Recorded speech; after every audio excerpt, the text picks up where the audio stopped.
തൃശൂർ പൂരം കലക്കാൻ സുരേഷ് ഗോപി ആംബുലൻസിൽ വന്നിറങ്ങിയതിന്റെ എക്സ്ക്ലൂസീവ് ആയിട്ടുള്ള വീഡിയോസ് കാണിച്ചുകൊണ്ടിരിക്കുകയാണ് നമ്മുടെ മാധ്യമ പ്രവർത്തകർ.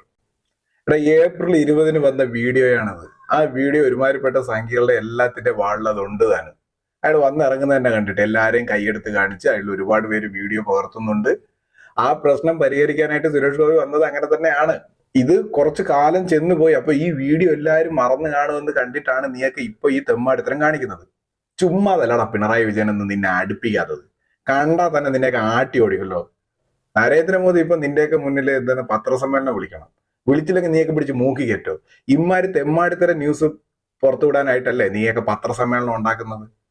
പണ്ടേ അദ്ദേഹം പറഞ്ഞിട്ടുണ്ട്, നീ എന്ന് മാലിന്യം വഹിക്കുന്ന ഈച്ചകളാകരുത്, തേൻ വഹിക്കുന്ന തേനീച്ചകളാകണം മാധ്യമ പ്രവർത്തകരെന്ന്. പക്ഷെ നിന്നെ പോലുള്ള പൊതുകീട മാധ്യമ പ്രവർത്തകർ കാണിക്കുന്ന തെമ്മാടിത്തരങ്ങൾ.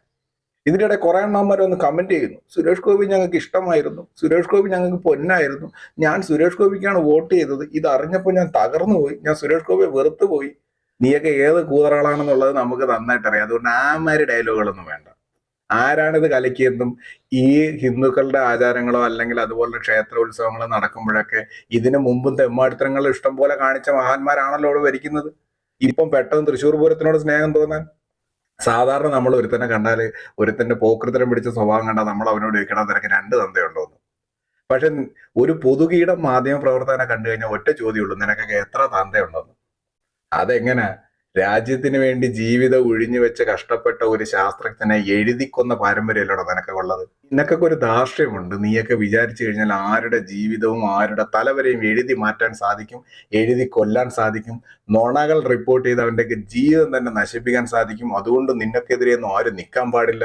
അഥവാ നിങ്ങൾക്ക് എന്തെങ്കിലും ഒരു തെറ്റ് പറ്റിയാൽ ഞങ്ങൾക്ക് തെറ്റുപറ്റിപ്പോയി തിരുത്തുന്നു എന്ന് പറഞ്ഞ് മുങ്ങാനുള്ളൊരു വഴി നിങ്ങൾക്കറിയാം.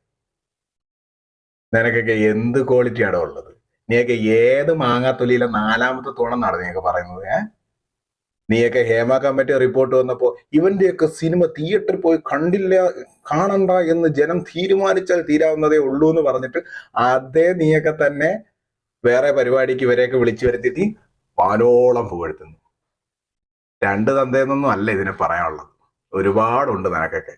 അത്രയ്ക്കും ചെറ്റത്തരം പിടിച്ച ഒരു ജോലിയായി മാധ്യമ പ്രവർത്തനം പടർന്നിരിക്കുന്നു.